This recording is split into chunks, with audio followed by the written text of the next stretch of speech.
Hello and welcome to DVB Vox Pop, a podcast featuring voices from Generation Z We are your hosts, Nyingsu. and Tuya, Tune in every week to hear young people share their personal stories, and how they hope to achieve a future democratic Myanmar. free from military dictatorship. To listen, follow DVB English in your podcast app. DVB Vox Pop is available wherever you get your podcasts.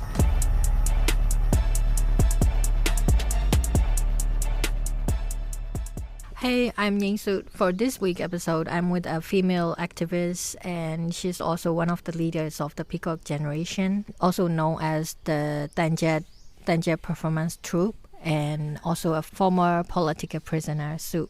Welcome to DVB Vox Pop, Sue. Thank you. Nice to meet you, Nyingsu. I'm also Sue, and now I am working as a member of USUAF, which is the University Student Union Alumni Force. So, which is now working for the non-violence activist movements, the ground protests, and the supporting and providing the needs for the youth activists inside the Myanmar. So I'm one of their members.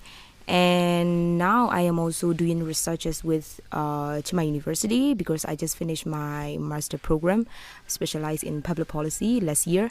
So now I am doing research with the fellowship programs in School of Public Policy in CMU. Nice to meet you. Nice to meet you too. Wow. So, can you tell me, like, how do you become an activist? Is there any motive? Actually, even though I'm an introvert, but I like being around with people and talking with people. And so since I was in university, at that time I was 17 years old, I had a feeling like I would definitely join the reading club or art club or like whatever clubs like we staying with people. So as soon as I arrived in university, so in the second year of my bachelor degree, so I found out that in Dagong University, I was in Dagong University. So in Dagong University, there is a student union, and so I joined student union. So at that time, I don't know, it's fortunately or unfortunately at that time, the Thein Sein government, so they drafted the national education law in Myanmar in 2014. So the student unions initiated, they started discussing about that national education law, which is really against with the rights of the students, and which can stop the autonomy of the Myanmar education system. So the student union decided to boycott against that national education law. So at that time, I was also one of the members of student union. So I joined the student boycott in Yangon. So that would be my early stages of my political activism, and so I really like reading political books and talking about the politics, discussing about the issues in Myanmar with my friends. So those activists became my friends, and all of my friends are the activists. So yeah, so that would be my motivations. Yeah. So you being a student activist in such a young age, so what is your parents' react to you being a young activist in Myanmar? Yeah, actually, like in my family, like all of the generation, there was no one who is interested or who involved in politics in Myanmar, and so they are just an ordinary ordinary family. So sometimes they're afraid of the uniforms. Actually, that's the normal things in Myanmar. So when I joined the student unions and I joined the activities, my parents are worried. They were worried about my education, or their opinion is in this country if you do politics, you will go to the jail. So at that time, especially my father, so he really worried, and he tried like everything he could to stop me participating in politics. So when I decided to join the protest against the national education law, I tricked them like I will go to the vacation to Junta with my friends and my teachers. So I left home with false information, and but I loved the letter like under my pillow. So I wrote down like, Mom and Dad, actually I lied to you. I'm not going to the Junta. I am joining the protest. So I'm doing the politics. That's the simple way. And so I could get the jail, and I could get the Genshaw and torture. So whatever it happened, that's my decision, because I would like to do. And so my mom's cries out loud, and then they try to call me, but I didn't hang up. And then my sisters like send the messages. Oh, it is okay. We allow you to do that thing. So you just tell us now where you are and what you need. So we just want to support you. So I told the truth and the locations and everything. So like after those times, they're really okay. So even though I was in the jail, they're really supportive.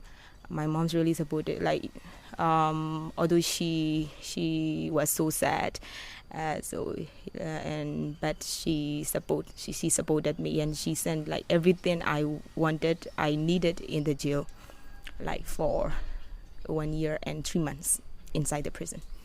Yeah, they're really my heroes. You're very lucky. I mean, like, your family is very supportive, and you can do whatever you want. And I know that you've been in jail for, like you said, 1 year and 2 months, and you have been. It's really clearly that you fight for justice. And how do you describe being an activist in Myanmar? So, if you're an activist, you can get jail in every kind of situations, even under the civilian government. Like, that's my lesson learned.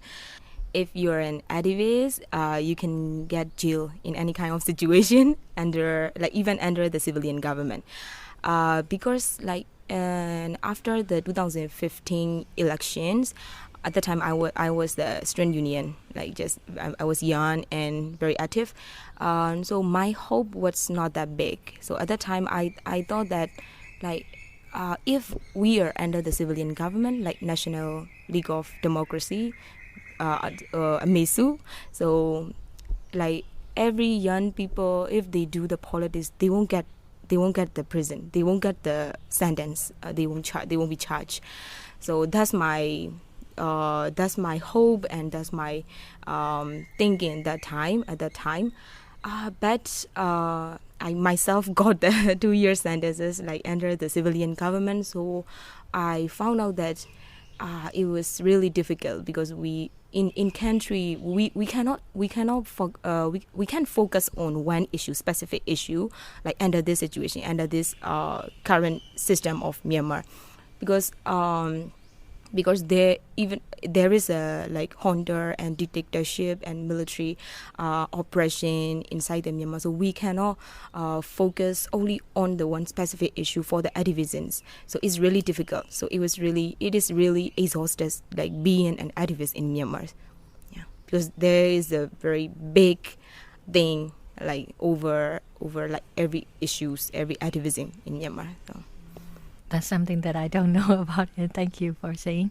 Obviously, in Myanmar, Myanmar is male-dominant country. So you being a female student activist, so have you ever faced discrimination just because you're a woman? Yeah, sure. Because actually I face a lot of different discrimination, not only being a woman, because I'm a mixed blood. My dad is Buddhist, and my mom's, the whole family is Muslim. So I had to live between them, when I was in childhood. So I got the discrimination against race, against religions in schools, in my childhood friends, and in the jail, especially in the jail, there are a lot of the huge discrimination against the religion, especially in jail. So it is not that big deal for me actually, because I had to I had to overcome all kinds of discrimination since I was child. So if I feel something about the discriminations, I feel sad, and I feel victimize myself because of those things. So I cannot do anything. So I just overthrew. But my friends and my colleagues, they don't discriminate me because I'm a woman intentionally. but I still need to try so hard to convince them, sometimes to compromise with them, especially upon the woman issue and gender equality issues. They don't discriminate me, and they know the Myanmar society is male dominant, and it actually has the discrimination against women, so they really accept that. But we still need to talk a lot about about those issues, because we don't want to hate each other because of those issues. And so we need to find the comfort situations from both sides, to discuss about those things. But I think things are getting better, at least during my struggle. Yes, I'm really glad that you overcome all the discrimination, and also that you mentioned that you have been in jail for 2 years in total, right? Because of the thangyat performance. How was your life in jail? Can you explain a day in the cell? Actually, I got in total 2 year sentence, but I only lived 1 year and 3 months. 1 year and 3 months in the insane prison. But at that time, I would say it was not that cruel, and it was not that bad, if we compare with this situation after the coup. Because at that time, it is the ICRC was doing the reforms in prisons, and then at that time the Myanmar medias are really strong, and then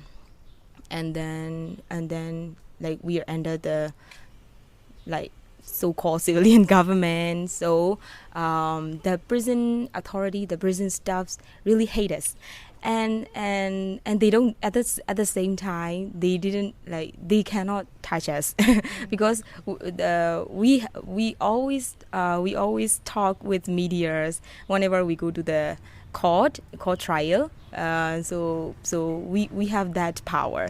So they hate us, and at the same time they are afraid of us, to touch us.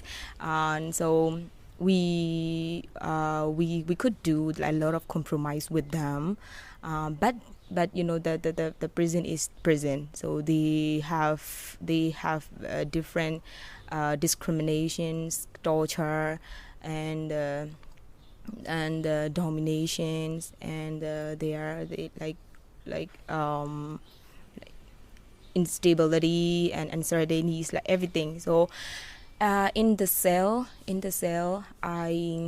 I actually in prison, I could get the chance to read the books.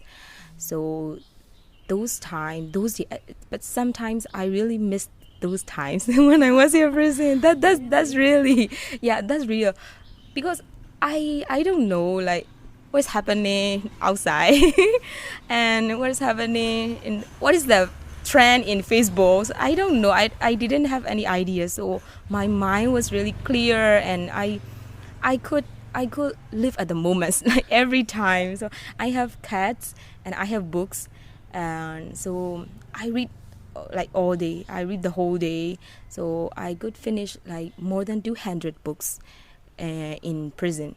And I wrote like short stories and like essays, like everything. So that's a really good for me that time. So yeah, I don't want to lie. Those times are really good for me actually. Wow, I'm really surprised to hear you saying like that because I mean, like, I can see the situation because there is no one, and before the coup the military is not like very tortured the prisoners. And I also know that because every your trial court, every time I went there, and you always shout to the media that you're fighting for the justice and the court and everything. So yeah, I remember that. Yeah. So when did you get released from the jail? It was 2020 August 19 because my birthday was August 16. So I really didn't want to spend my birthday like 2 times in prison. So I negotiated with jail staff. Could you please release me like before my birthday, because I would like to be with my friends and family at my birthday, but no, it was not possible. So I had to spend my like 2 times birthday in prison. Yeah, and I know that you may face a lot of unpleasant situation in prison. So how do you manage your mental health? Like in prison, like I said before, I really like some situation in prison. Like I got a chance to read books and write the letters, but it is like the jail is like a cage for the people, and the air is limited and the space is limited and the people is limited. So, and the news and information we don't know. So was really lonely, and I'm scared of being with like more than 10 people, like as soon as I release from the prisons. So I always tell people I was okay in the prison. I was okay. I was totally okay. But they know that, like, after my friends and my families pointed me out that I became more aggressive, and like after I released from the prison, like before I got in the prison, I was really calm and I was friendly, I was soft, and I was patient. But I've changed, like not totally, but some of my personality changed after I released from the prison. So like at the time they explained to me that things, I was really really difficult to accept that. But I saw the doctor, for the counseling for the mental health. So I told everything and every daily lives and every feelings to the doctors. So at the time I realized, and I became accept myself that because of the situation in prison. Because in prison, the prison staffs, they are ready to oppress like every prisoners, and they are dominant, really dominant. Like in prison, the staffs, the prisoner have to call the staffs saya or sayama, and the prisoner have to like mention themselves as the debe, the student. So it is just one thing. So they have those kind of like dominant system inside the prison. So I always had to prepare myself to fight them. That's why I became aggressive. So if the situation, even though the situation is calm and I don't need to fight with my friends, but I automatically prepare myself to fight with my friends and family. like discussing with them. So now I realize my personality changed like after the prison. But I really hate those personalities, so I'm trying to cope myself for those situations. But like when I released from the prison, it was during the COVID-19, so I couldn't meet with the people, so I couldn't go trips. So I was thinking the whole time in the prison, when I got released from the prison, I will go to the beach, I will go to the mountains with my friends. I drank like the whole night with my friends, but no, nothing. So I didn't get like enough time and enough exposure with my friends and people. And then coup after 5 months, coup. So it was also a shock, and it totally shifted my life again. So because of the coup, so aggressive and those personalities are still pending to be changed.